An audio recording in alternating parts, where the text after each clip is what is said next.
Hola chicos, buenos días. Hoy os traigo una entrevista muy especial a esta personita tan guay de aquí, que es Luz, y es teóloga, así que se prevé que la entrevista de hoy va a ser muy interesante. Y bueno, Luz, cuéntanos un poquito de ti para que la gente te conozca. Bueno, la verdad es que yo tengo un perfil bastante peculiar. Soy Luz, yo vivo en Tenerife, he nacido aquí también. Y aunque mi familia es de la península, nos hemos quedado a vivir desde aquí y yo siempre he tenido un interés muy fuerte por las religiones en general. En mi familia hay muchas personas que han sido judías. Mi madre me educó también bajo el budismo zen durante una temporada muy larga, pero yo me decidí a estudiar ciencias religiosas, también estudié filología clásica ¡Hala, qué guay!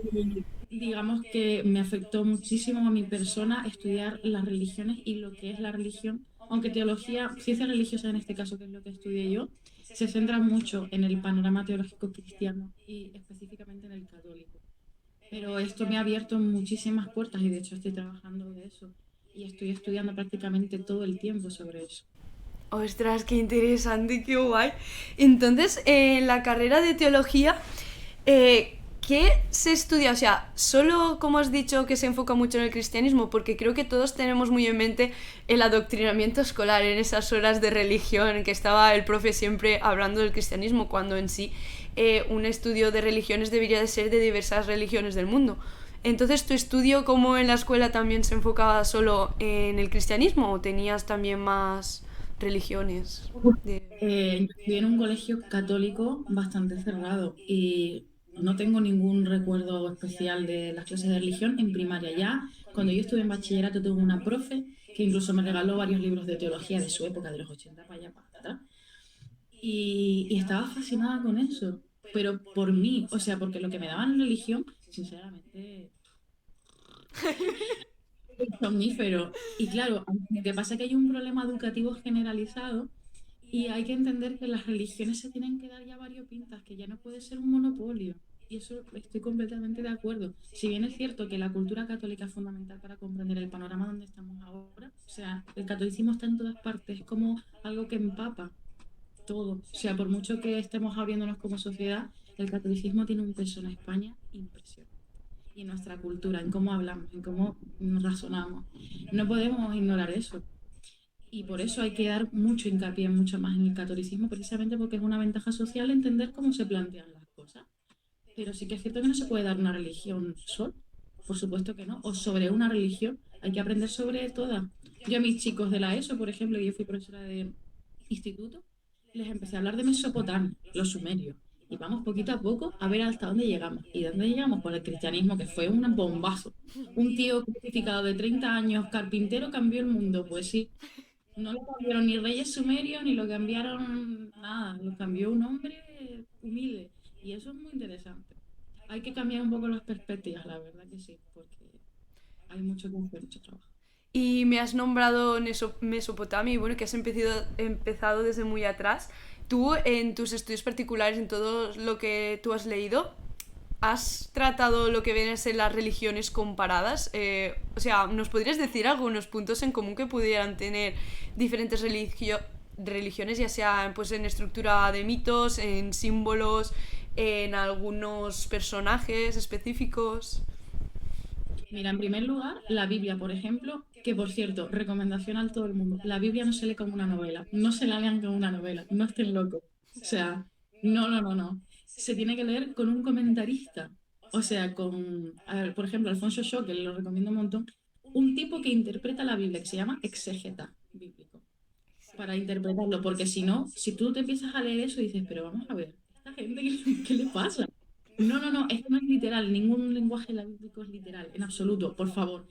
Incluso los sinópticos hay que interpretarlos. Los sinópticos son Lucas, Mateo, Juan. Toda esta gente que habla de la historia, no es un libro histórico, así que mucho cuidado. Lo primero que decir, las religiones comparadas tienen todas las religiones tienen puntos comunes porque parten de la misma humanidad y recogen teología cosmológica, o sea, basada en las sensaciones humanas. Mirar el cielo. El Génesis empieza con el estallido de luz. ¿Cómo podían saber hace 3.000 años que eso pasó así? Que el Big Bang, eso es el Big Bang. Y lo ponen en el Génesis, una pasada. Y la interpretación es esa, que creyeron que la luz fue lo primero en el mundo. Y eso es una deducción filosófica, es muy impresionante. Tenemos puntos comunes cosmológicos. relacionados con los elementos básicos de vivir. La comida, el cielo, la tierra. Las fiestas judías se orientan, por ejemplo, a la siega, al cielo, a cuestiones relacionadas con la tierra, como hacen las religiones paganas, por ejemplo, lo que pasa es que con una interpretación diferente, igual que la egipcia. Lo único que cambia son las interpretaciones y los hechos que interpretan las personas culturalmente. Es muy complicado creer que Moisés abrió los mares con las manitas, con el bastón o lo que fuera. Pero cuando vas a la arqueología, lo que pasó ese día, por ejemplo, es que fue un hallazgo territorial impresionante, porque el día en que pudieron pasar por el Mar Rojo para escapar de la esclavitud, el famoso éxodo, lo que pasó es que había una sequía. Y eso se pudo comprobar. Hubo una sequía. ¿Qué probabilidades hay de que después de años en el desierto, una sequía te permita salvarte la vida? Regular. Claro, la interpretación después de eso y el Moisés con su zarza ardiente dijeron, esto solo puede ser una cosa, que Dios nos ha salvado la vida porque es que la teníamos muy difícil. Lo único que podía salvarnos era la fe. Y a partir de ahí interpretaron los regalos de la tierra como promesa. Religiones reveladas, digamos. Reveladas se llaman así. ¿Qué pasa? Que las religiones todos tienen puntos comunes. La Biblia, olvídate, no es nada sin Mesopotamia y sin los sumerios, sin los egipcios. No es nada. Claro que tomaron porque las civilizaciones se beben las unas de las otras y es inevitable. Del comercio, de los héroes, por ejemplo. Baal y Astarte fueron demonizados, digamos que eso ahora mismo podría ser un tema polémico. Los dioses de idolatría que estaban relacionados con la tierra fueron demonizados precisamente por lo que se hacía referente a ellos, no por ellos mismos. Da mucho que pensar, la verdad, cuando te das cuenta de los detalles. Los detalles de las religiones, de cualquiera, son lo más importante. De todas ellas, en mi opinión. Interesante. Por lo que veo, a ver si lo he entendido bien, tú sí que coges los hechos de la Biblia, dices, no se debe de leer literal, es un lenguaje simbólico, pero asimismo estás buscando fuera como pruebas fehacientes de que lo que dice la Biblia en sí pasó, por lo que has dicho de la sequía, y luego se interpretó como un mensaje de Dios que venía a salvar, a ayudarnos en ese momento de sequía, ¿no? Entonces, ¿dónde se separa ese lenguaje simbólico y esa realidad? Es que no lo termino de entender, no sé si me he expresado bien mi pregunta. Creo que lo entiendo. Si no, me dices y te explico. El problema es que se ha investigado a partir del siglo XIX el mensaje bíblico. Es el único momento en que se ha cuestionado, porque antes se tomaba al pie de la letra, ¿me entiendes? Por eso condenaron a Galileo Galilei, por eso tal y cual.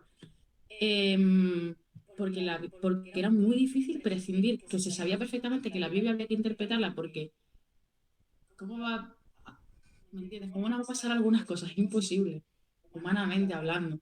Entonces eso significa que hay un lenguaje único y teológico. El lenguaje teológico no puede ser el agua se hierve a 100 grados, porque eso no tiene sentido. El lenguaje teológico cabe, ese, cabe la libertad del hombre ahí, en plan, de tú puedes interpretarlo libremente. Y la Biblia habla constantemente de libertad de una forma más implícita. ¿Qué pasa? Que todavía está por descubrir. Por eso te digo que la respuesta es, todavía tenemos mucho trabajo. Porque el siglo XIX dijeron, mira, la Biblia no se puede interpretar así. Y todo el mundo con las manos en la cabeza, en plan, ¡ah! Todo lo que hemos pensado durante casi 2000 años, ¿qué vamos a hacer ahora?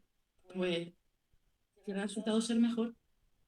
Ha resultado ser mejor interpretar las cosas tal y como pasaron, no, sino interpretándolas con el lenguaje, en el caso de la religión católica, ¿vale? Porque las ramas cristianas hay muchas y me parece que en este caso los mejores son los protestantes interpretando, son unos genios, una pasada, porque dan un montón de opciones. Sin embargo, el catolicismo, como tiene un peso tradicional muy fuerte, tiene que hacer encajar el mensaje un poco mejor a lo que siempre se ha visto, pero sin locuras, por suerte, sin demasiadas locuras ya. Entonces, nos queda mucho camino, pero la interpretación bíblica tiene que estar basada en historia, arqueología, filología. No puedes prescindir de la ciencia. Pero también tienes que prescindir, no tienes que prescindir de la práctica, es decir, cómo ese mensaje ha llegado al populacho, que al fin y al cabo es lo más importante, porque la religión, la mayoría son todas personas laicas. Laicas son personas que están bautizadas, pero que no necesariamente están consagradas, ¿vale? O sea, no tienen por qué ser sacerdotes ni monjas ni tal. Entonces es muy complicado la teoría interpretativa. Me parece que va a ser el gran reto de este siglo, porque ya te digo, es que del siglo XIX y el siglo XX se ha intentado poner un poquito en marcha, pero queda mucho trabajo. Poner ese límite entre la realidad y la interpretación, queda mucho trabajo. Eso me ha venido ahora a la cabeza cuando... No me hagas mucho caso, fue en la Edad Media, o sea, cuando se recogieron las enseñanzas de Aristóteles y se utilizaron como argumentos de la existencia de Dios y de... y bueno, creo que fue la escolástica, si no recuerdo mal. Santo Tomás de Aquino, sí. Sí, ¿cómo se hizo eso? ¿Cómo se cogieron los argumentos de Aristóteles para comprobar la existencia de Dios y darle más peso empírico a la religión? O sea, se me Mira, ocurre ahora por si lo básicamente sabía. fue más bien a través de la teología gracias a Aristóteles, que es diferente. Vale. Santo Tomás de Aquino, anécdota. Santo Tomás de Aquino, esto es una anécdota que os va a encantar de Santo Tomás de Aquino. Santo Tomás de Aquino era un tío que dormía, no llegaba a dormir 4 horas al día y era obeso mórbido. Era un personaje peculiar. Siempre estaba pensando, no dormía porque estaba maquinando y justo antes de morir quemó toda su obra y los monjes por suerte dijeron, ¿pero qué hace? Y la salvaron, la sacaron del fuego porque dijo, nada de esto tenía sentido. Teniendo en cuenta este peculiar dato sobre Tomás de Aquino y los arranques que tenía, eh, cambió por completo el panorama teológico. Pero sinceramente ya estamos empezando a apreciar otras cuestiones más allá de Santo Tomás de Aquino, porque la teología, madre mía, ha dado mil vueltas. Pero lo que pasó es que Santo Tomás de Aquino fue un estudioso brutal. Y como por suerte las traducciones de Aristóteles, por cierto, y de Platón, nos llegaron del mundo árabe, más bien. Gracias a ellos tenemos todo eso. Muchísimas gracias por eso, porque ha salvado el cristianismo de alguna manera, de alguna forma, por lo menos a nivel teológico. No estoy hablando del terreno social, que eso me parece que va a ser insalvable. En el territorio teológico, las interpretaciones de Santo Tomás de Aquino fueron útiles para el método deductivo e inductivo en la filosofía. Y eso sirvió para demostrar a las personas cómo conocer a Dios a partir de la teodicea, que es básicamente conocer a Dios a partir de lo sensible, más bien, porque nuestra teología es revelada, porque viene Dios a buscarnos, ¿vale? Desde arriba, aquí, condescendiente. Y claro, es muy difícil comprender eso, ¿no? Tener fe en eso. ¿Cómo va a venir Dios a buscarme? ¿Qué dice? Vale, pues Santo Tomás de Aquino intentó dar una respuesta a eso a partir de lo universal a lo concreto y viceversa. Por eso es tan especial y fue, de hecho, una especie como de chispazo de ciencia dentro de la teología. Y por eso es tan importante, yo creo. Pero vamos, que la cosa ha cambiado mucho. La teología se está derivando, por suerte, a un terreno más filosófico, abriéndose un poco más allá de Santo Tomás de Aquino. Porque al fin y al cabo demostrar a Dios, como dice San Juan, a Dios nadie lo ha visto. Pero ¿cómo lo han sentido? Ostras, qué guay. Claro. Ahí está la cosa. Todo ha cambiado a partir de Santo Tomás de Aquino, pero sin él, ni teología ni teología, nada. Pues muy interesante. Ya me he resuelto la duda. Así cambiando el tema un poco. ¿Cómo, o sea, tú sabrías cómo se ha tratado el tema de la muerte y sus rituales en diferentes religiones? ¿Hay también algunos puntos en común en cuanto a eso? Rituales, concepciones, ideas. Mira, lo primero es que desde que somos Homo sapiens, hemos enterrado a los nuestros. Todas las culturas se entierran a los nuestros. Por lo menos antes de conocer, yo qué sé, menos en la hindú, por ejemplo, que se incinera con frecuencia, pero tenemos rituales. Todos los seres humanos tenemos rituales. Lavarse los dientes y hacerse skincare es un ritual, ¿vale? Eso es un ritual de sueño. Claro, los rituales cómo han ido cambiando a través de las interpretaciones. Respecto a la muerte, la cultura tiene un peso, la cultura social, ¿vale? Yo me estoy refiriendo a terreno material. Al fin y al cabo, la realidad material es lo más importante. Y eso hay una cosa, es muy importante recalcarla, por mucho que lo sobrenatural tenga un peso muy fuerte y eso, la realidad económica, material, define a las personas. ¿Qué te voy a contar? Las clases sociales están definidas por eso. Qué diferente es una persona que ha vivido entre algodones, incluso sus ideas teológicas o incluso la idea de muerte que tienen. Pregunten cualquiera de ustedes, o incluso tú, Iraya, pregúntale a una persona, yo qué sé, un noble, ¿qué piensa de la muerte? A lo mejor ni piensa en ella, o a lo mejor está completamente atormentado, pero tiene muchísimo que ver con la experiencia sensible y todo lo que se le ha posibilitado. Entonces, teniendo eso en cuenta, Eh, a los hechos me remito. Qué diferente es no solo un entierro, sino cómo se hace en las iglesias, que por cierto pueden ir todos porque al fin y al cabo es una misa. Es curioso, tú puedes ir al entierro de quien te dé la gana. Yo el otro día vi una boda de una señora que no sabía de nada. Estaba muy guapa. Hay un concepto de comunidad muy fuerte, pero tú te presentas en otras culturas a un entierro de alguien que no conoces y te miran así en plan. De hecho, hay un cliché horrible, que eso sinceramente, con razón la gente se molesta, de que los curas cuando no conocen al feligres que está muerto, empezáis a soltar un sermón de cosas. Mira, no es un momento. Eso es pastoral, ¿vale? Lo que tiene que ver con la acción de la iglesia. Y eso hay que mejorarlo. Lo del tema de la muerte cambia mucho por cultura, por lo tanto, y también las ideas teológicas. Hemos enterrado en ataúdes a las personas en una cajita y la hemos metido bajo tierra. Claro, ¿dónde la metes? Eso es lo primero.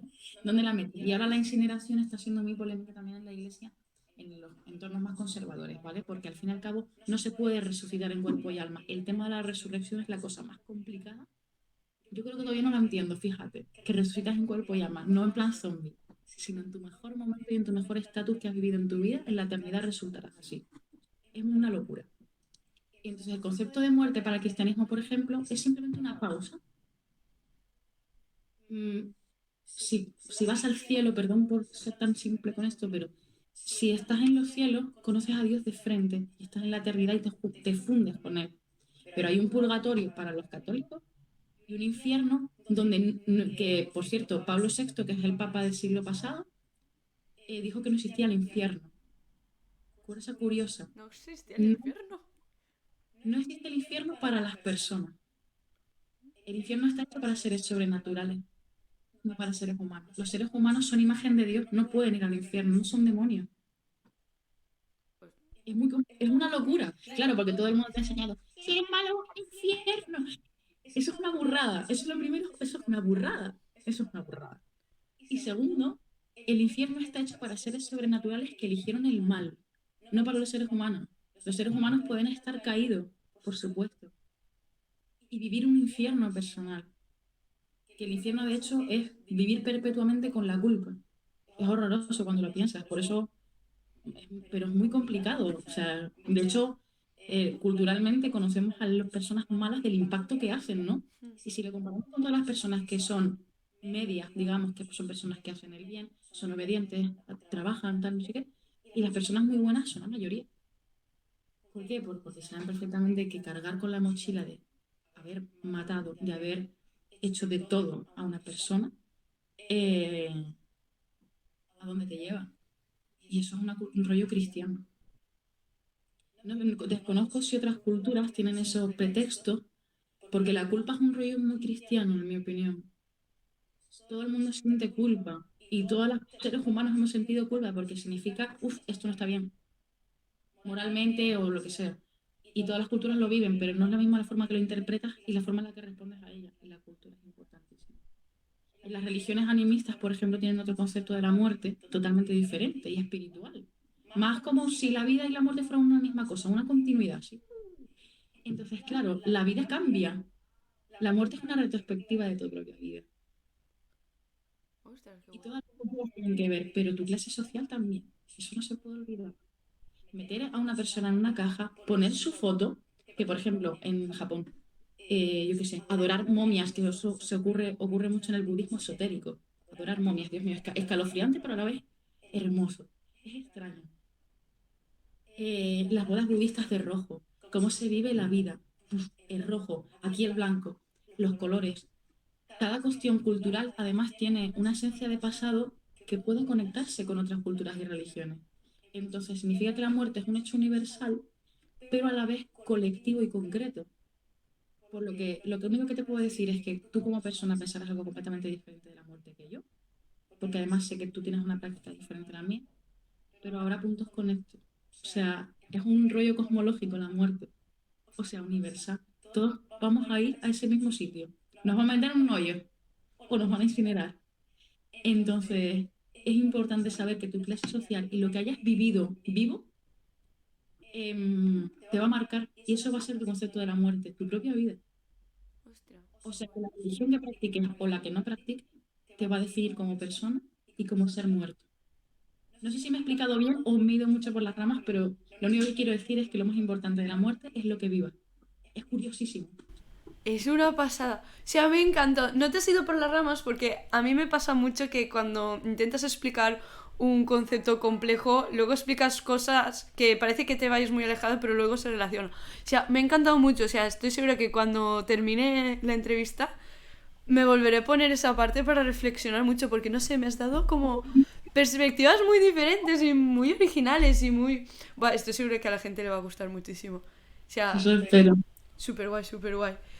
Eh, y bueno, yo creo que a la gente también le gustará mucho que nos hables si tienes también conocimientos de lo que vienen a ser religiones más antiguas, religiones paganas, que nos explicas algo de ellas como puntos en común, lo que tú creas un poquito.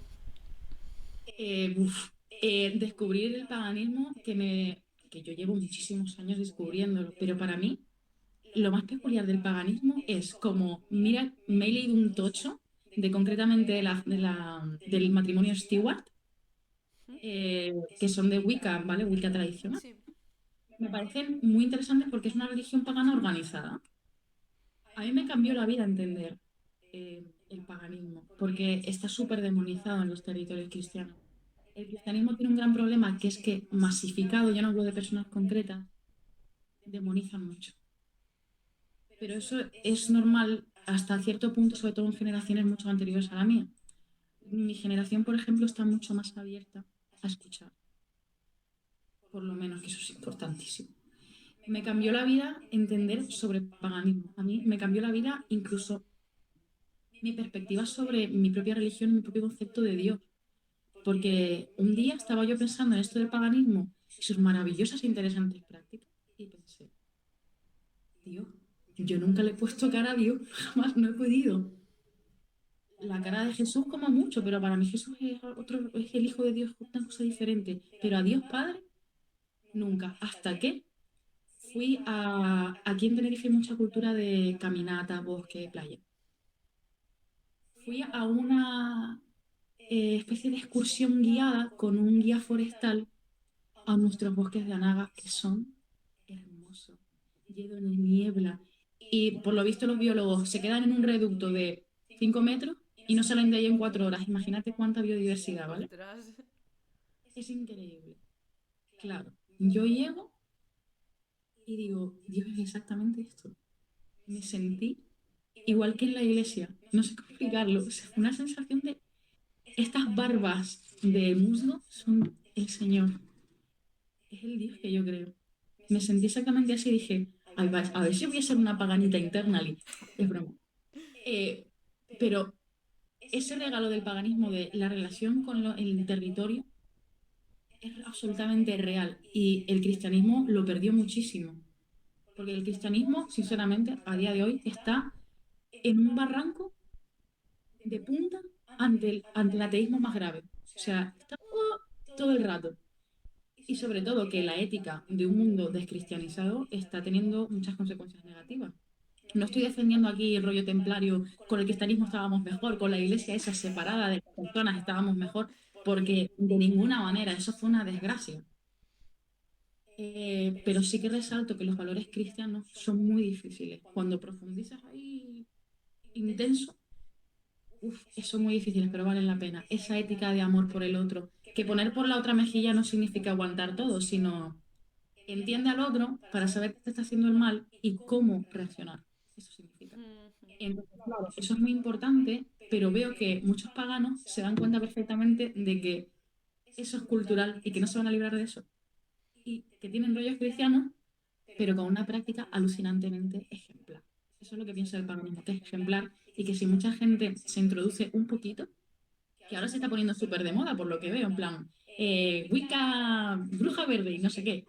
Y me hace gracia, me dejó, qué guay, ojalá la gente que descubra esto lo desarrolle un poco más porque te estás desarrollando a ti mismo y estás empezando a respetar la naturaleza, porque sin eso estás muerto, estás, mira, en una cajita, en el hoyo, muy muerto. Así que Respecto a la unión del paganismo con el cristianismo, el problema es que el cristianismo ha asfixiado las religiones.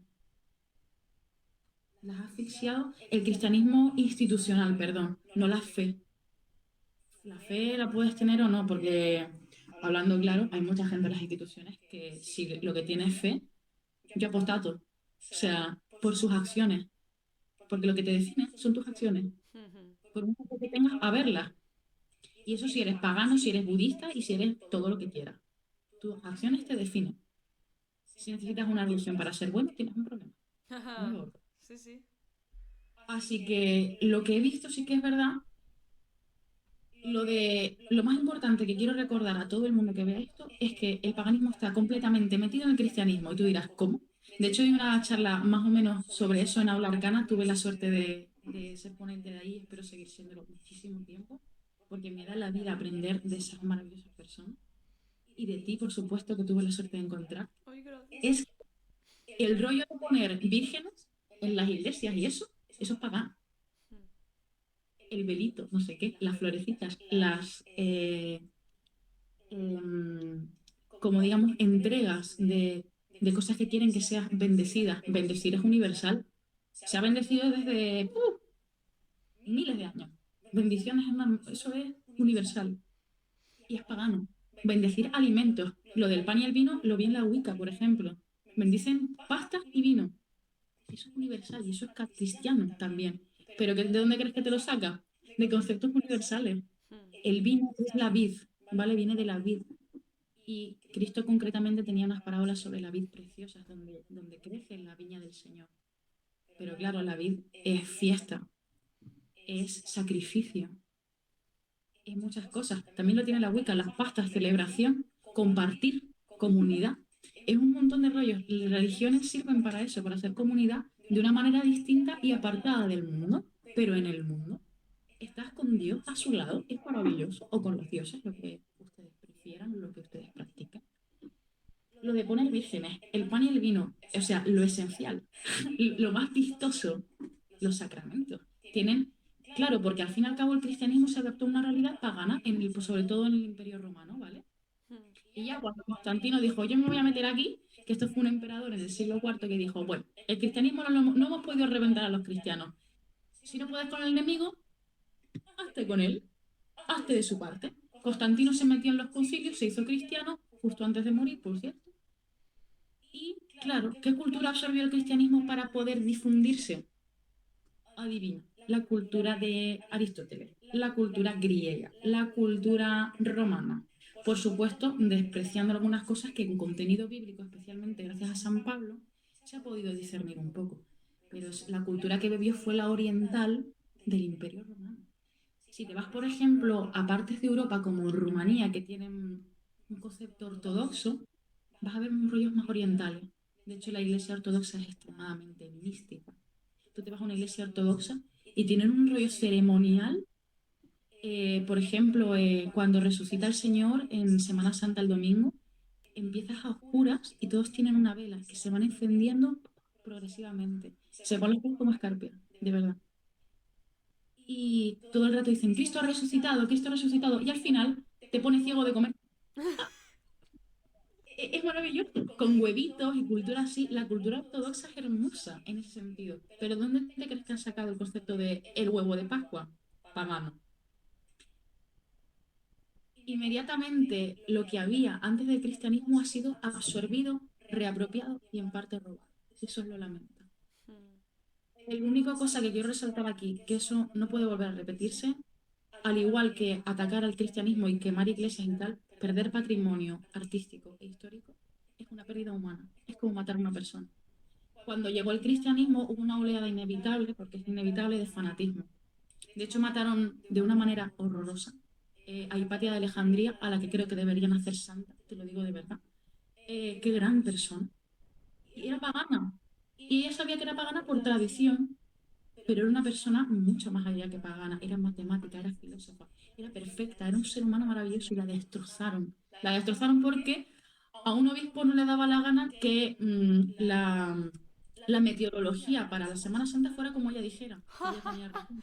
No Puede ser. Que fuera por Que los eso. que llevaron la acción de asesinarla fueron monjes que pensaban que el cristianismo tenía que ser impuesto. Y el cristianismo va de libertad, no de imposición. ¿Qué pasa? Que así se ha quedado culturalmente, gracias a estas personas. Porque al fin y al cabo las personas estamos construidas para que la negatividad, por eso la gente suele ser negativa, ¿no? Porque la negatividad impacta tanto que así aprendes y no vuelves a repetirlo. Por eso impacta tanto. Las personas solemos ser negativas. Esto me parece que Darwin lo apoyó en alguna de sus teorías, muy importante. Entonces, el cristianismo fue durante un tiempo una maravilla en los primeros siglos, cuando estaban escondidos y eran asesinados. Era maravilloso. Habían mujeres sacerdotes, habían diaconisas, las viudas eran importantes. Se quería, llamaba a los ancianos, y eso para la cultura pagana. Los paganos, de hecho, pensaban que los cristianos eran brujos y eran incestuosos. Porque claro, se llamaban hermanos y se comían a un tal Cristo. Ay, mi madre. A ver si se va a comer a gente y a sus hermanos y a ver si se tal entre los hermanos. Uy, no, no, no. Y eso lo pensaban los paganos. Que es curioso porque los cristianos hemos terminado pensando así de los paganos. Mm, Qué desastre todo, ¿eh? sí, sí. El peso sociológico, que esto fue además culpa de Nerón en principio, porque Nerón se puso, los cristianos son todos malos, voy a incendiar rollos y los voy a culpar a ellos. Claro, ahí ya, o sea, me incendias movida, eres incestuoso, eres brujo y encima te comes personas. Cristianos aquí. No, no, no, no. ¿Qué pasa? Que cuando el cristianismo tal, empezaron a haber muchas guerras. Se destruyeron panteones, se destruyeron iglesias, por supuesto, se destruyeron catacumbas, se destruyeron, pero muchísimo patrimonio arqueológico pagano. Que eso nos podía haber dado clave, en primer lugar, para la gente que practica, porque claro, el reconstruccionismo pagano sale porque es que nos falta muchísima información, aniquilada por la política cristiana. Quiero recordar que cuando hablo de cristianismo, hablo de política. Al fin y al cabo, quien ha hecho el mundo son los políticos y los poderosos. La gente de fe se ha callado y ha sido sometida. Son verdaderas víctimas, todos, incluso los que han estado equivocados de alguna manera. Entonces, claro, te has llevado por delante a Hipatia de Alejandría y a miles y millones de personas, ¿vale? La pérdida tremenda de eso va a ser muy difícil de paliar, pero por suerte, los paganos reconstruccionistas y animistas están haciendo un esfuerzo tan profundo en rescatar esto que creo que va a ser un puente de unión entre las religiones monoteístas, que al final tienen un poder ahí grande, y darnos cuenta de que somos iguales. Igual. Estamos viendo como si Dios fuera una especie de diamante, ¿no? Cada uno un destello. Yo, por ejemplo, que tiendo mucho a pensar mucho en Buda, por ejemplo, ese hombre es fascinante. Era un príncipe que renunció a ser príncipe. Yo no renunciaría a un palacio, estás loca. No, mi Pero ese ciela. tipo, todo, todo, todo, belleza, lujo, ¿verdad? Dijo, quiero ser yo mismo. Y se dio cuenta que el yo era una ilusión.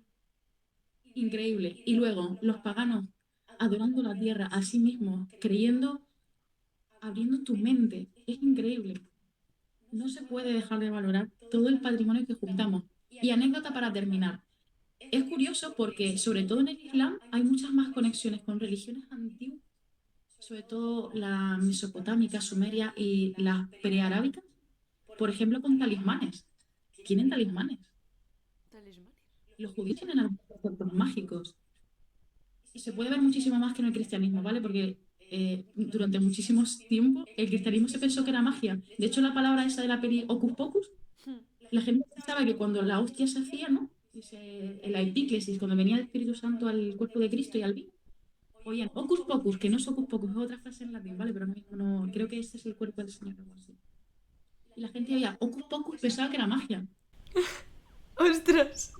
Lo que te digo, estamos todos mezclados aquí. Y es muy difícil discernir a veces. Estamos todos unidos en el mismo rollo. ¿Qué pasa? Que todavía está por descubrirlo y los paganos van a salir en nuestra ayuda. Madre mía. Súper interesante, o sea, me ha encantado. Me han surgido así cosas que decir a cada cosa, pero al final me he ido perdiendo. Yo sí quiero añadir algo que estaba muy en concordancia en lo que has dicho. Es que creo que lo decía ya Jung, que el fanatismo es una sobrecompensación de la duda. Entonces yo veo todos los problemas que han habido más como un intento de llegar a la verdad que no ha podido ser tal y la duda ha sido tal que... Es que también en psicología se ve mucho eso con el fenómeno de la disonancia cognitiva, que es como la diferencia que hay entre lo que tú piensas y lo que la realidad te está mostrando. Y una de las formas de reducir la disonancia cognitiva es, por ejemplo, pues juntarte con personas que tienen las mismas ideas o incluso transmitir tus ideas a esas personas para que piensen igual. Es como que el cerebro siempre está intentando actualizarse porque es algo de supervivencia. Tienes que conocer bien el medio. Yo y el castellano, me trabo siempre. Tienes que conocer bien el medio para poderte adaptar correctamente a él.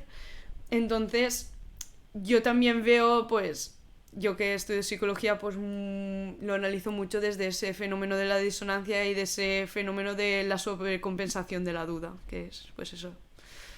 No sé si... Absolutamente cierto. La duda es la liberación y el fanatismo una cárcel. Es lo que creo. Esta creencia férrea en creer que tienes que tener una imagen y tener un posicionamiento, Dios mío, qué horror. Lo lamento tanto. Esa gente se daña tanto. Y claro, inevitablemente es como una zarza. Daña a otros y se está dañando. Es un rosal horrible sin podar. Y es que ya lo decían los budistas que tenemos miedo al vacío, por eso la construcción del ego en sí, porque es muy chulo la psicología budista, cómo explican cómo se construye el Mm. ego y la personalidad y me encanta. Entonces es que los humanos siempre tenemos el miedo al vacío, tanto en nuestra persona como en nuestras ideas. Es que no sé cómo expresarlo, no sé si me has entendido. Perfectamente. De hecho, Entonces... uf, el budismo es una liberación. Habla de eso, de ¿tienes miedo al vacío? Ten miedo. Venga, ¿para qué? hmm, De hecho, esto ya me mete en un terreno pantanoso, pero la nada es un absurdo. El vacío no existe. el- Es un absurdo. hmm. ¿Nada de qué? Nada de agujeros negros, nada de espacio. ¿Qué? La nada es un absurdo, no nos cabe en la cabeza. Yo no sé si existirá, pero si la mente no llega, por algo es. No sé. Es muy inquietante. Yo creo que la respuesta solo llegará cuando a mí me metan en el hoyo. Y bueno, como no sean fantasmitas y los cuentos, pues está complicado. Yo aquí Entonces, voy a rescatar el pensamiento de Descartes. Claro, él era un racionalista, o sea, suscribía a la epistemología racionalista y decía que, bueno, la idea se conocía mediante la idea. La realidad se conocía mediante ideas innatas y como él concebía también Dios como una idea innata, ya que no podíamos tener una experiencia sensorial de una persona totalmente perfecta, omnipotente y todo eso, supongo que, bueno, todos conoceréis Descartes, es como una gran figura. Él también concebía la nada y el vacío como una idea de la que no teníamos experiencia sensorial, pero aún así estaba en nuestra mente, por lo que tendría que tener como una realidad en algún lugar. No sé si me he explicado. perfectamente. Y eso es un contenido súper católico, súper cristiano, en verdad. Eso es súper...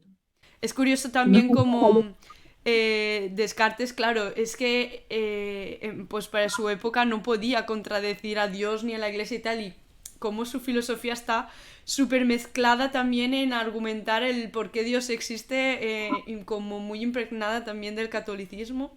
No sé, yo lo veo muy así, era como que intentaba como escapar del catolicismo, pero con sus diálogos. Es que no sé cómo explicar. Hoy estoy súper espesa, de verdad. O sea, Ah. No creo que intentase escapar en absoluto, pero sí que es cierto que lo que hizo fue desafiar lo que hasta ese momento se creía, de otra manera, sin salir del tema. De hecho, la controversia esa fue peor por el empirismo. Empeoró bastante. Pero es que, claro, la iglesia no había sido cuestionada nunca y la gente no entendía porque no se lo explica, que separas al mundo, ¿qué pretende? Claro, así llega la filosofía a intentar dar un poquito de respuestas. Y René Descartes era cristiano y habló de Dios como podía, de una forma mental. Claro, ¿cómo puedes hablar de Dios fuera de la teología, bro? Por favor. No se había hecho antes, de una manera tan... Recién acababa la Edad Media, o sea, claro. Y el fin de la Edad Media significó el giro antropológico. O sea, ahora el centro va a ser los hombres. ¿Y cómo ven los hombres a Dios? que Ah, por cierto, sí, una curiosidad, Descartes fue asesinado porque, ¿cómo fue? Es que, buah, eso lo investigué en bachiller, o sea, fíjate tú si hace tiempo. Descartes fue asesinado porque se fue a dar clases a la princesa o a la reina de algún país y creo que allí eran protestantes y él era católico y entonces como que esa persona a la que había instruido quería pasarse al catolicismo.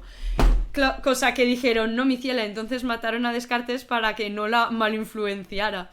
Y eso se ocultó, pero luego en la carta del médico se vio que había sido envenenado, no sé en qué veneno, pero se había ocultado que fue una muerte provocada y no natural. O sea, hay una cosa ahí en Descartes tremenda también. Fíjate, qué pánico. Pobre hombre, madre mía. Claro, que cambió el mundo. Existe el mundo liberal es gracias a él. Por la semillita. Bueno, ahora que ya hemos así introducido un poquito ya pensamientos orientales, claro, las religiones occidentales y orientales es que son... Buah, tienen muchas diferencias. ¿Nos podrías decir cuáles son esas cosas que se diferencian y qué peso dan más a una cosa o a la otra? No sé si me explico. Perfectamente. Mira, los occidentales somos mucho más materialistas. Muchísimo. Hmm, Somos menos educados. Mira, los japoneses, que yo, Japón muy polémico en mi opinión, ¿vale? Japón tiene unos rollos que yo no comprendo y no me gustan como cultura, pero son educadísimos. De hecho, creo que Slavoj Zizek, si mal no recuerdo, el filósofo, dijo, creo que dijo, los japoneses no necesitan meditar porque son muy educados. Y me llamó la atención en plan de, eso habla más del occidental que llevamos dentro que de Japón. Porque los occidentales somos personas y el cristianismo de todas maneras no es tan ritualista. Se centra en la salvación de la persona y en celebrarlo en un momento determinado, ¿no? En una fiesta separada. Sin embargo, las religiones orientales, por ejemplo, el budismo, el animismo, el sintoísmo ya, bueno, son extremadamente místicas y no tienen nada que ver con el cristianismo por cultura y por conceptos.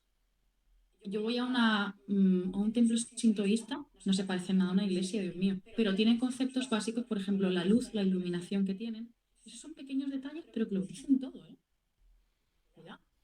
La iluminación, cómo están las figuras puestas, todos tenemos figuras, la mayoría de religiones tenemos, salvo en el budismo no tienes por qué. Mucha gente de la cultura está de poner al Buda y tal, pero eso es más, por ejemplo, en el Nepal sí se hace, pero realmente el budismo occidental es muy sobrio, porque no entendemos mucho, no llegamos a mucho. De hecho, cualquiera de ustedes puede abrir un libro de budismo, de intelectual hablando. Lo más importante es la práctica del budismo, sentarte y meditar. Que a mí eso siempre me lo han dicho, siéntate y medita. ¿Quieres conocer a Buda? Siéntate. Pero te pones a leer un libro de budismo y dices, Dios mío, no entiendo nada, nada. ¿Por qué? Literalmente lo que has dicho tú son tan ajenas, porque nosotros no, la religión, por ejemplo, el cristianismo que está súper metido en el mundo, no te hace preguntarte quién es yo, está mucho más centrada en los otros, en el otro, la otredad, el otro. Pero el budismo es yo, el yo, el yo y destruirlo, ¡pum! No existe ya. Quitarte la yoidad esa, lo que crees que eres, lo que te han dicho que eres, lo que tú mismo has pensado que podrías llegar a ser. El tiempo, el concepto del tiempo, esto me lo dijo mi mejor amiga una vez que Dios la bendiga. Me dijo, le dije, tía, a veces me da horror vacui de ese, ¿no? Como en el arte, en plan de miedo a morirse, porque a mí la verdad es que lo llevo mal, por ejemplo, de morirse, porque soy súper vividora, me encanta vivir y sentir cosas, y súper fiestera, en fin, soy súper así. Y digo, ¡guau! La voy a palmar. Y me dice, no, pero tía, eso lo piensas también porque, por cómo te has criado, ¿no? Pero, por ejemplo, en las religiones orientales el concepto del tiempo es diferente. Y yo, ¿cómo? ¡Ah!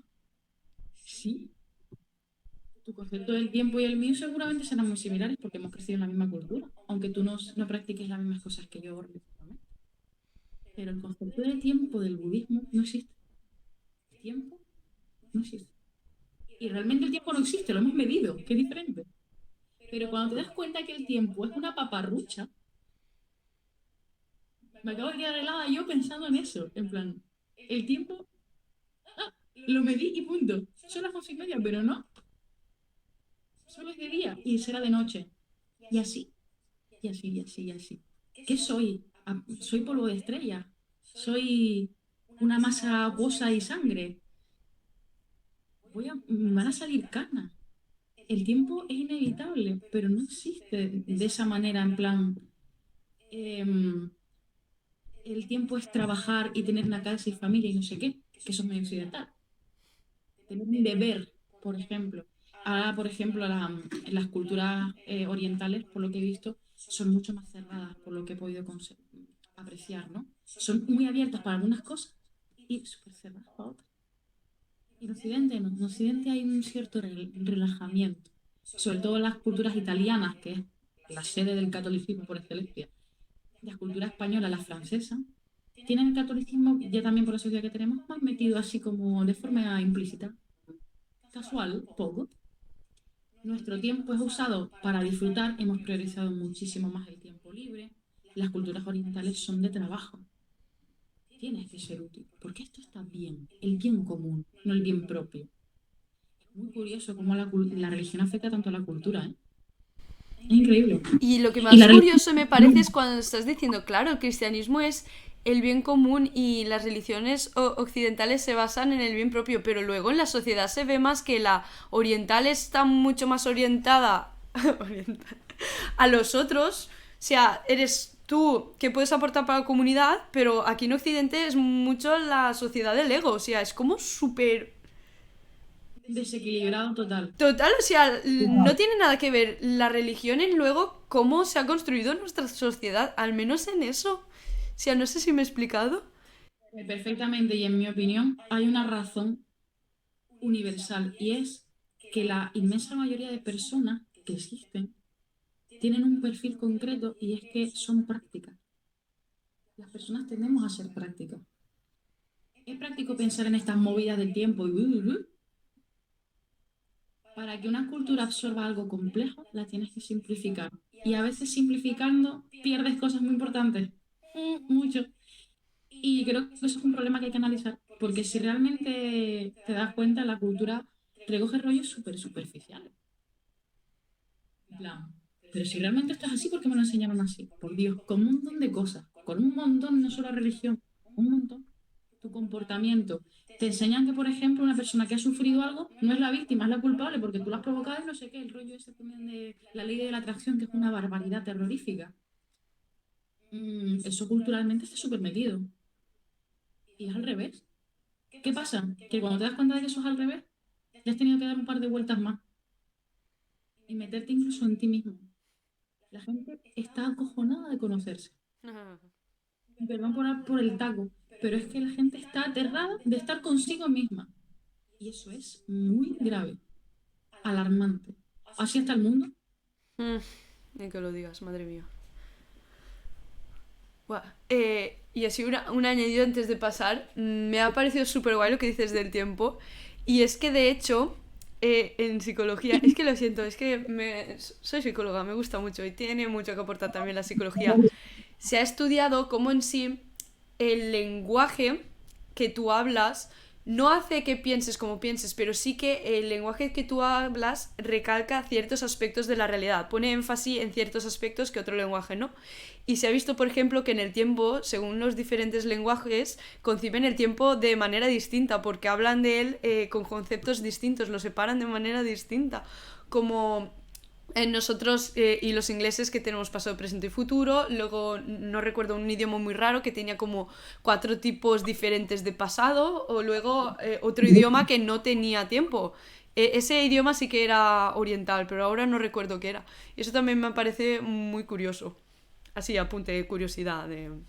No tiene. Sí, es que eso demuestra cosas. Es que el tiempo no existe, lo hemos interpretado.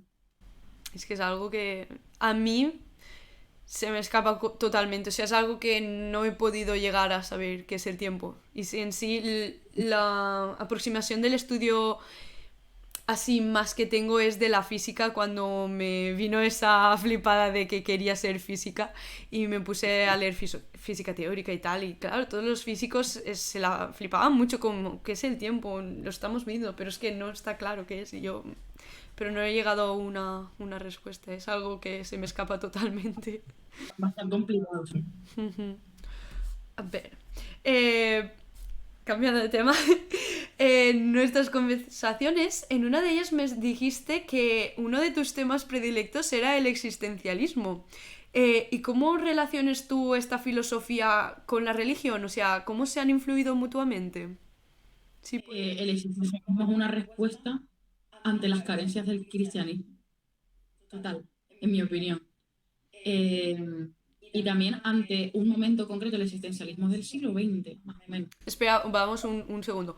Para quien no lo sepa, el existencialismo, a ver si yo lo explico bien y si no me lo dices tú. Básicamente es como decir, la vida no tiene sentido, qué guay, vamos a darle nosotros el sentido que queramos.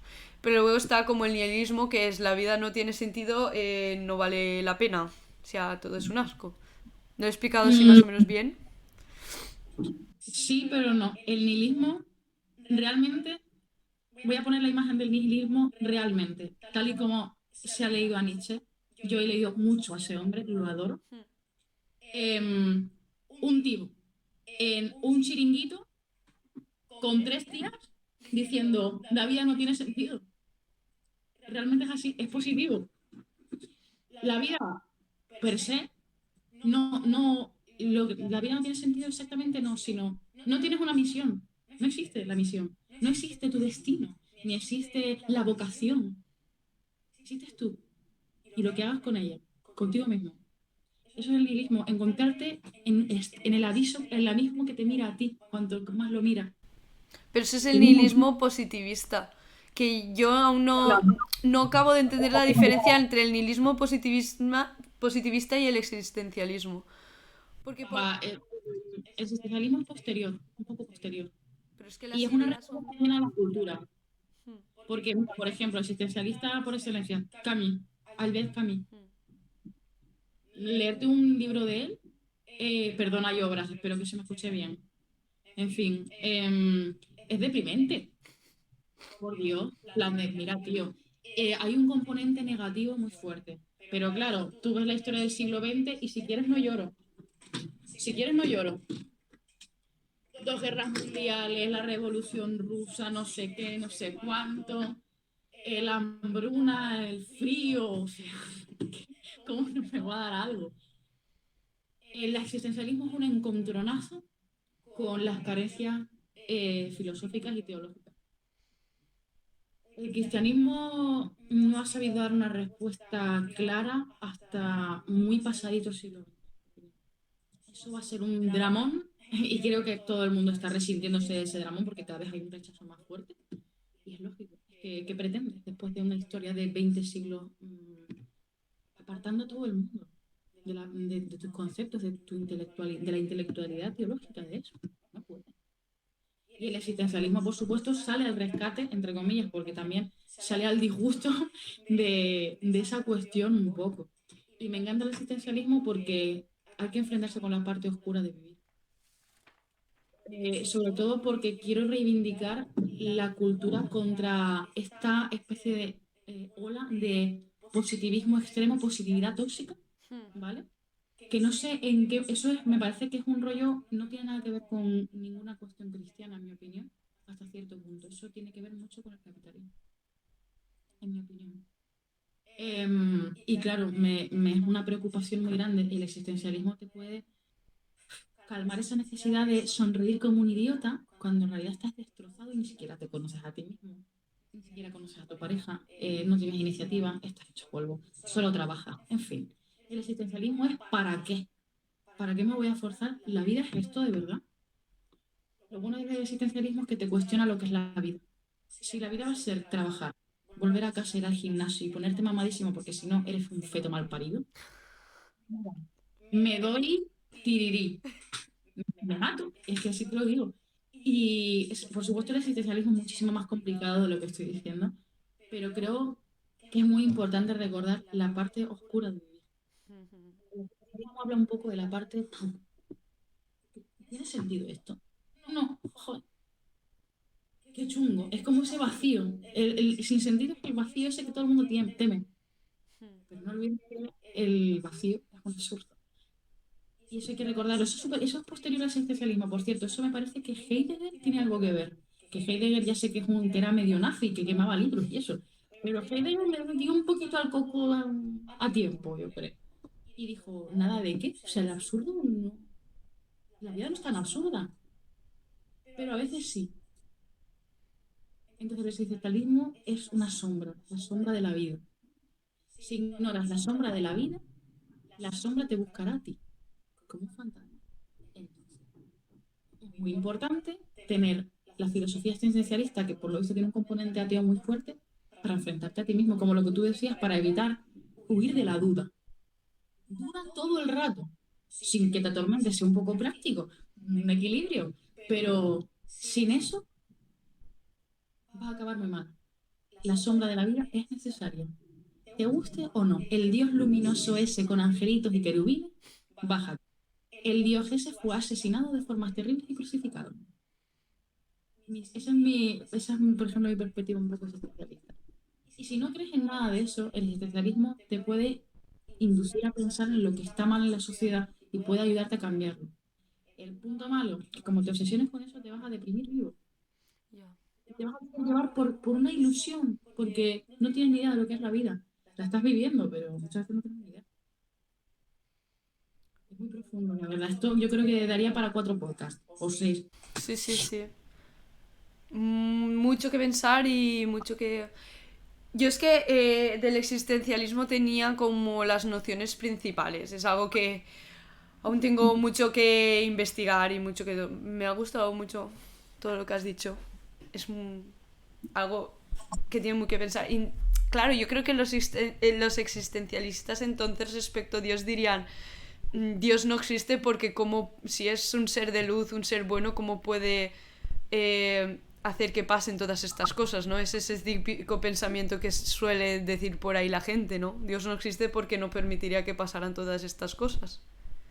Claro, pero eso es un error, en mi opinión, porque el mundo no es justo. No hace falta que te diga por qué. El mundo no es justo. No funciona así.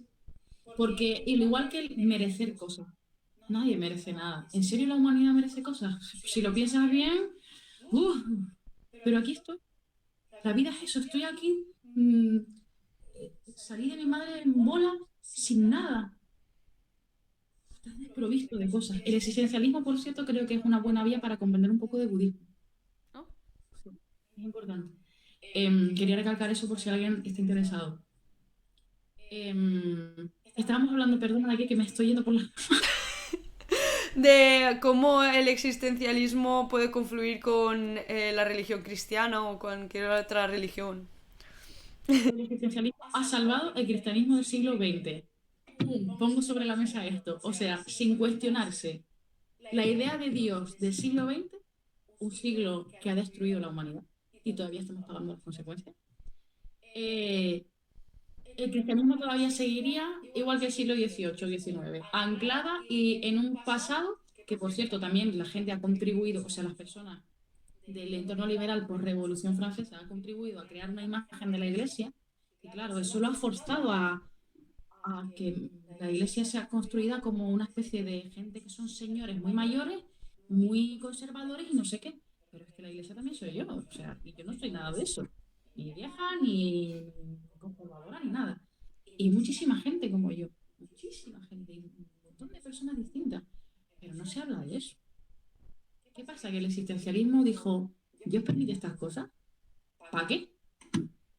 De hecho, una vez vi una frase horrible, pero es increíble, que fue que una persona que salió del campo de concentración, le preguntaron no sé qué cosas sobre Dios. Y dijo, mira, Dios es el que me tiene que pedir perdón a mí.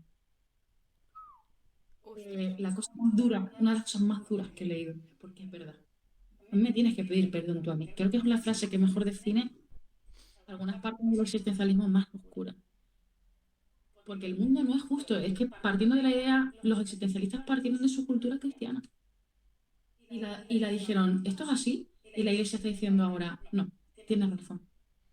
Dios es mucho más que eso. Y lo mejor, me lo dijo además un teólogo, un profesor que tuve. Lo mejor que le ha pasado a la iglesia es Nietzsche. Nietzsche azotando al Dios que ha muerto. Menos mal que ese Dios con una espada ese Dios machista, ese Dios que quiere que las mujeres calladitas y los hombres no sé qué, han muerto. Gracias. Porque no es nada de eso. Dios es padre, madre, amable, dulce, pero también condescendiente y también paternal, protector. Es un montón de cosas. Justo también. Y nuestro concepto de justicia, claro, humano, no se puede reducir a eso. Ese es el tema. ¿Cómo estamos reduciendo las cosas? ¿Qué concepto de mundo tiene? Cuando habla la gente de Dios, habla de ella misma, de sus conceptos del mundo. Qué difícil es llegar a eso, Dios mío, a verdadero Dios. Por eso te digo que las cosas son una ilusión. ¿Qué pasa? ¿Que eso significa que las cosas sean absurdas? No. ¿Que va a ser difícil llegar a cuestiones abstractas? Por supuesto. Pero tú eliges enfrentarte a ello o no. Precioso. Aprende a elegir el camino. Y una cosa así que quiero añadir. En sí la idea de la justicia que tenemos, y eso lo aprendí filosofando porque a mí me gusta mucho el tarot, pues en la Carta de la Justicia, nuestras leyes humanas son un intento de esas leyes divinas. Intentamos llegar a una justicia que no puede ser comprendida, porque la justicia que refleja la carta del tarot es esa justicia divina que no sigue la lógica ni las reglas humanas, pero tiene como un propósito más elevado. Pero tampoco está en plan de...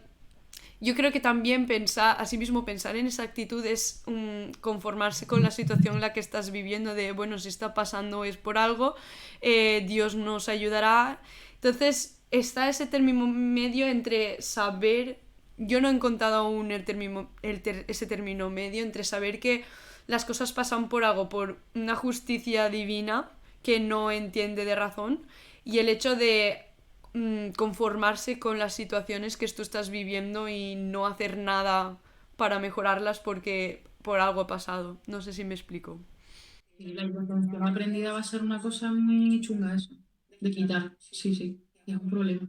La inactividad, la inacción, la no proactividad, es un rollo que se ha enseñado en plan de acepta este yugo. No, o sea, tampoco ser tozudo, como tú dices, el punto medio. Es dificilísimo. Cuando te das cuenta del equilibrio, ¡bum! Qué complicado. ¿Y tú crees que el cristianismo también ha tenido mucho que ver en él? ¿Acepta tus condiciones porque es lo que Dios quiere para ti? Claro. Y ha causado mucha indefensión en la gente, pero también asimismo tiene la función de, bueno, esto me pasa porque algo quiero que me pase, y creer en algo superior también te hace poder soportarlo. Por eso también mucha gente que pues está pasando por situaciones muy adversas se coge la religión, pero yo no quiero creer, porque yo sé que la religión no es como un consuelo de tontos, porque por lo mismo podríamos decir de las creencias en la magia, en el paganismo o en cualquier otra cosa. Yo creo que la religión en el ser humano cumple una función mucho más trascendental de llegar a los orígenes de nuestro propio ser y de qué está pasando aquí, qué es la realidad. ¿Quién eres? Pero, no sé, me voy por las ramas yo también. ¿Tú qué opinas? O sea, ¿cuál crees tú que es la función de la religión en el ser humano? Primero voy a hablar de la mía porque va a ser muy chocante. Para mí la religión es una maldición. En mi caso. Hmm. Ojalá no creyera en Dios. Ojalá. Pero es que me han pasado tantas cosas que no puedo no creer en él. En Dios, en él, en ella, entiéndanme. En Sí, Dios. No puedo no creer. impersonal. No puedo no creer en lo sobrenatural por experiencias mías. Me encantaría reinterpretarlas y pensar que estoy cucú, pero no lo estoy, porque mi interpretación de la realidad ha hecho ser quien soy. La religión es hablar de ti mismo bastante. Cuanto más te apartas de ti mismo, estás jodido. Perdón por la palabra. Si no sabes quién eres, vas a conocer tú a otro. Vas a conocer tú el entorno. Estás perdido, macho. La religión te tiene que ser útil, que eso es una cosa que no se habla. La religión parece ser que es una cosa de alabar gente y de estar ahí obedeciendo una ley. No, no, no. La religión es una forma de amor a ti mismo, de respetarte y de respetar a otras personas. Es esencial para poder comprender tu sociedad. Por eso te decía al principio, no, es muy importante la religión católica realmente. Si yo viviera ahora mismo en la India, yo diría, el hinduismo es muy importante que lo aprenda la gente. Y si viviera en un entorno en Nepal, diría, es muy importante que sepamos sobre budismo. Porque es que te ha construido, o sea, tu cultura, todo. Está metido en todas partes. Las personas siempre estamos buscando lo absoluto. No sale solo. La primera persona que miró al cielo y se sintió chiquito, chiquito. y grande a la vez. Es imposible sentirse así si no estás buscando lo absoluto. Pero ya te digo que es una carga muy grande. Porque cuando te tienes que enfrentar a esa realidad de, Dios mío, hay algo más que no comprendo, hay gente que le da pereza y hay gente que le da miedo. O hay gente que directamente que es la inmensa mayoría, por cierto. ¿Qué pasa? Que cuando ves lo bueno de la religión, te dejas lo mejor de ti. Y entonces la religión hay que impulsarla, o sea, escoger tu propio camino espiritual, que es algo que, por ejemplo, yo creo que en la educación, tanto secundaria como en la universitaria, hay que impulsar. Buscar tu propio camino y hacer a la gente más espiritual. No tienes por qué creer en Dios para nada, puedes ser ateo. De hecho, hay muchas ramas del budismo, sobre todo en Occidente, como no, que son ateas. No tienes por qué creer en Dios, pero es que ser trascendental implica pensar en tu existencia, en quién eres, en el tiempo. La religión es algo mucho más simple de lo que parece. Y eso es algo que hay que aprovechar. La religión es hablar de ti mismo y de existir. Empieza por ahí. Y luego ya, quién sabe. Yo también lo que veo, me ha surgido, sí, de todo lo que has dicho. La diferencia tan abismal que hay entre religión y espiritualidad actualmente. Porque la religión es como A, B, C y te iluminas. Y la gente es como no tiene noción de trascendencia ni... No sé cómo explicarlo. Te estás explicando perfectamente. Yo creo que hay una diferencia muy abismal entre una persona religiosa espiritual. Puede ser religiosa y ser espiritual, pero la mayoría de personas son religiosas más por miedo al vacío de no saber qué va a pasar ni cómo entender las leyes que rigen la trascendencia y el ser de la existencia, que puede sonar muy rimbombante, pero es como creer por si acaso. No sé si... Perfectamente. Qué horror creer por si acaso. O sea, me parece tan cobarde. Pero en fin, no me voy a poner a criticar a la gente porque sé que no quiero herir a la gente, pero es cobarde. Dedícate un tiempo a ti mismo, por favor, a ti misma, a ti misma, lo que sea. Dedícate tiempo y así descubrirás si realmente tiene sentido lo que estás creyendo. Es horrible darte cuenta de que lo que estás creyendo no tiene sentido o que no lo has creído realmente, porque esa sorpresa va a estar guapa. Una vez me contaron una anécdota de una anciana que había ido a la iglesia por costumbre. Siempre. Es lo que hay que hacer, porque antes socialmente eso era como una cosa estipulada, ¿no? La vida de iglesia. Si no hacías vida de la iglesia eras un tipo raro. Pero ahora lo contrario, ¿no? Y la señora pues siempre iba para allá.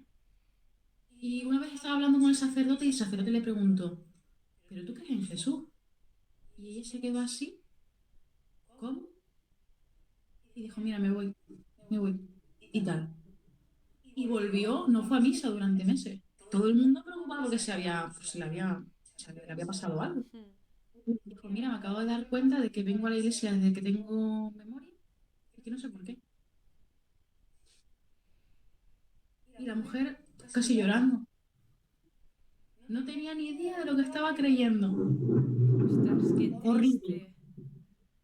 Es muy triste. Qué Has triste. tirado tu vida por la borda en algo que te importaba mucho. Porque la religión no va para las jajas. Te importa. Eso es una cosa que creo que hay que resaltar. La religión es algo que importa. No es una fiestecita ni es un momento cotidiano. Es una separación. Y eso es muy importante. Eh, Va a ser muy grave el tema del que estabas hablando tú, que estabas cuestionando, eso es muy grave. Ser espiritual y religioso. No puedes no ser espiritual si eres religioso. El tema es que religión implica institución muchas veces. Y las instituciones son muy conservadoras para mantener control social. No van a poder evitarlo. Va a haber control social, te guste o no, aunque no existieran las religiones que van a existir, porque es que es natural. Los seres humanos buscan absoluto. O sea, va a existir siempre alguna movida. Como si solo existieran los masones, pero van a existir. Y las religiones tienen mucho poder porque el mensaje que tienen es muy poderoso. Ahora, ¿cómo se interpreta? Mm, Problemático. La religión cristiana fue perseguida y de hecho sigue siendo la más perseguida del mundo, por cierto. ¿La cristiana? Claro, por la mayoría, porque son mayoría. Es la más perseguida del mundo y con castigos horribles. Ostras. Luego el Islam, me parece. Eh, Así que fíjate, porque al fin y al cabo son mayoría, pero se persigue y eso no puede ser. La religión institucional puede ser muy positiva si el control social que ofrece es protector. la dignidad humana, a cada uno, no a todo el mundo por un bien común, porque el bien común va a tener una referencia interpretativa de a quién protege. No, hay que proteger a cada uno. Pero claro, eso es muy complicado, ¿no? Mm, Si te das cuenta, el control social religioso tiene que ver con, además, con un modus vivendi. No pueden existir, no puedes ofrecer, ¿cómo te explico esto? No puedes decir que lo único bueno es este modo de vida. Ya no, ya no tiene sentido. El control social que se debe ofrecer en la religión institucional, porque va a existir siempre, es así, es protector. Tiene que ser protector. Porque si no, además no tendría sentido una religión que habla de amor, tal y como ha sido siempre, protegiendo a la nobleza, desprestigiando a la mujer, dejando que los niños... No puede ser. Tiene que acabar eso ya. ¿Y cómo se puede acabar? Siendo concienciados, protegiendo con acciones a personas que estén sufriendo lo que sea. Y por supuesto que creando desde fuera y desde dentro con el fin de llegar a un diálogo y de tomar acción, pero no quemando iglesias ni rollos raros, ¿no? O por ejemplo, sabiendo que crees en Dios muy fuerte, pero odias demasiado la institución y te alejas y eso te deja hecho polvo. Atrévete a meterte en el rollo, métete en el fango, como te dije, abraza la sombra es abrazar. Si eres una persona suficientemente espiritual, todo esto que te he dicho tiene sentido. Abrazar tu sombra, pensar en lo que crees y tal. Pero el drama de que la religión se esté convirtiendo en un rollo cultural prácticamente sin profundidad, porque culturalmente lo que está pasando es que las cosas están dejando de tener profundidad. Vi un término en YouTube, en un vídeo, mira, me estalló la cabeza, analfabetismo cultural. Analfabetismo cultural significa que las personas se creen súper cultas por un vídeo de TikTok.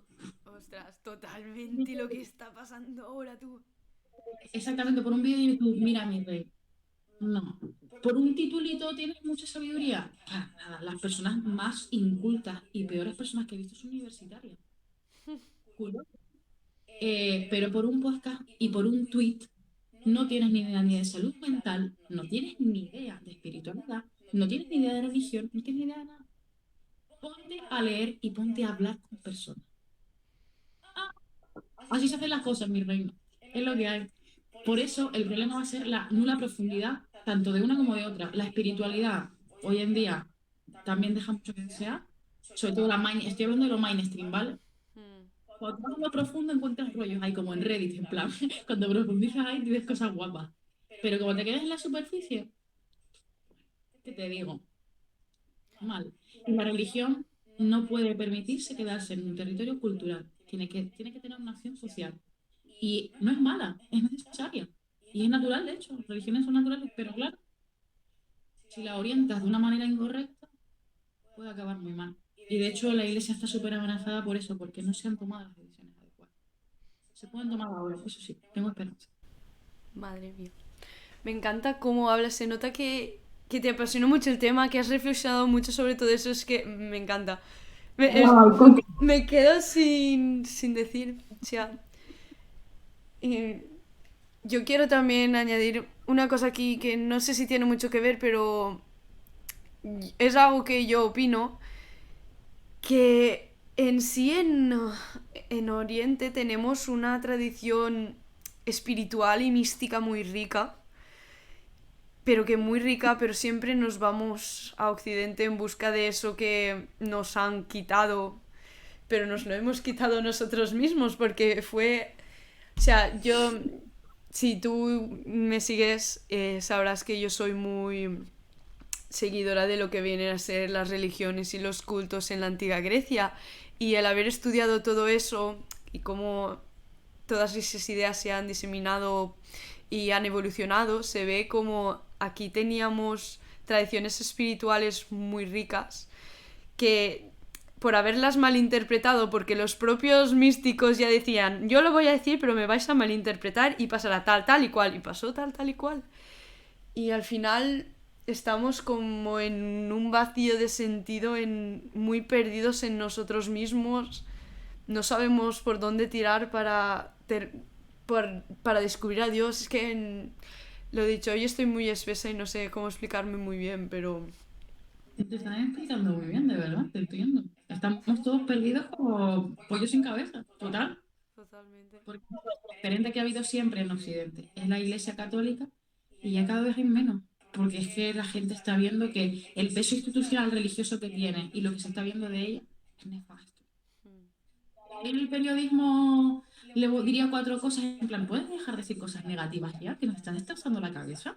Pero Que esa es dices otra. que el periodismo dice cosas mal de la iglesia. Si tú, es que la gente se queda también con el titular porque el clic es dinero, mi niña. Ah, claro. Porque tú te pones a leer noticias sobre cosas que han dicho, por ejemplo, el pontífice y dices, ah, que no dijo esto exactamente, coño. Esto es una interpretación de un periodista. Y te quedas resentido en plan de, Dios mío, léase todo de pe a pa, léaselo todo. Porque cuando te das cuenta dices, claro, dijo esto pero con este matiz. Ah, bueno, vale. Y también no puedes pedirle peras al horno a una institución tradicionalista. ¿Sabes a lo que te atañe? Vale. Y cuidado, no solamente el cristianismo tiene que pringar aquí, porque en el budismo hay barbaridades también. Pasan en todas las religiones institucionales porque lo hacen personas, igual que la política. Mientras haya personas en asuntos, van a pasar cosas horribles. Claro. Es lógico, ¿qué te vas a creer? Que todo es maravilloso, con hadas y no sé qué. No, olvídate. La mente humana va a ser algo muy difícil de controlar. Imposible. Es más, nosotros no podemos controlar lo que pensamos, sentimos. Podemos responder, pero no controlar a que sí. Mm. Bueno, Va a ser muy complicado. Va a ser muy complicado eso. es complicado, es muy complicado. Sí, hay que atreverse a entender un poco, porque si no, te dominan. No puedo. Pues nada, llevamos más de una hora. Si a mí me se ha Vamos. pasado volando. Yo quería antes de irnos pedirte, como siempre pido a todos, que nos digas tres libros que te hayan gustado mucho sobre teología, sobre religiones, sobre espiritualidad, que quieras, buah, te lo tienes que leer sí o sí, lo quieras recomendar por encima de todo. Vale, en primer lugar, de la editorial San Pablo, el año pasado sacaron una serie de colecciones pequeñitas sobre las mujeres de la Biblia. Ah, ostras. Todas mujeres oprimidas, mujeres prostitutas, datileras, personas que cogían dátiles, ¿vale? En plan, como temporeras. Mujeres que renuncian a tener marido para proteger a otras mujeres. María Magdalena, que jamás fue prostituta ni nada, eso era una mujer rica. Ah, La mejor amiga de Jesús, la mejor amiga, su confidente, su colega, que se deshumaniza mucho a este hombre y no entiendo por qué. Si era un hombre, Jesús fue un hombre y estaba ahí entre mujeres y le encantaba estar con sus amigos, era lo que más le gustaba. Súper guay. Quiero recomendar esa colección de la editorial San Pablo. Buscan mujeres, editorial San Pablo, y ponen la genealogía de Jesús, es decir, todas las mujeres que han formado parte de la familia de Jesús, casualmente todas grandes pecadoras, ¿vale? Sobre María Magdalena, sobre Noemí, la recomiendo muchísimo porque de las mujeres no se habla y son importantísimas, o sea, pero importantísimas, son las únicas que creían que Jesús había resucitado y son las que más apoyaron a Jesús y con las que más les gustaba estar, así que háganme el favor si quieren hablar de eso. Respecto a otros rollos teológicos, les recomiendo, lo más importante, cosas prácticas. De Pablo II, Biografía del Silencio. Pablo II es un sacerdote católico, sé quién es, sí. igual que hablamos de esto alguna vez, que medita y tiene su relación ahí, siendo sacerdote católico, con el budismo. Cosa que yo, o sea, yo sigo muy perpetuamente esta enseñanza de un mix cristianismo-budismo. Me da la vida, me redefine como persona, sobre todo el budismo, la verdad, últimamente estoy yendo para esa mucho más. Cómo meditar fue para él un castigo, porque la espalda, porque tal, uf, pero eso fue una manera de su cuerpo expresar lo que estaba pasando. Recomiendo, es un librito chiquitito, chiquitito, también lo pueden encontrar grandote, ¿no? Pero les recomiendo uno de bolsillo. Y si quieren hablar de meditación o introducirse a la práctica meditativa, les recomiendo ese libro, sean de la religión que sean o sean ateos. Sentarse a estar contigo mismo tiene que ser normal, ya. O sea, les recomiendo encarecidamente eso. Y este libro no es de teología exactamente, pero es espiritual. De hecho, te lo voy a mostrar. Mira, lo tengo aquí para que lo vea la gente. Me vas a decir, muchacha, pero esto no es teología. Es de Luis Costa, se llama Dance Usted. Asuntos de baile. He amado siempre la danza, he sido bailarina de ballet muchos años y de flamenco un par. dejarlo fue horrible. Lo dejé también por complejos, por cosas que pasaron en mi vida y tal. Bailar es ritual. Se baila desde Catapum Chin Chin y habla de la mitología del baile. ¡Ostras! Este libro es el mejor libro que he leído en mi vida. Aparte de alguno que otro, pero este libro me ha cambiado la vida justo ahora que además estoy certificándome para ser bailarina profesional. ¡Chica! De danza oriental además, porque me ha salvado la vida, es que me ha salvado la vida. O sea, ojalá hacer un podcast sobre baile y cómo te... Este tío habla de baile en plan, no profesional, ¿eh? De cuando te vas al bareto y te pones ahí a moverte. O sea, olvídate que esto no es para expertos, es para que entiendas cómo lo espiritual está en lo cotidiano. Y está también en lo separado, en ese mejor momento de la semana que te vas con tus colegas, con tu mejor gala y te echas un baile. ¿Y cómo te sientes cuando bailas? Lo que pasa en tu cerebro cuando bailas.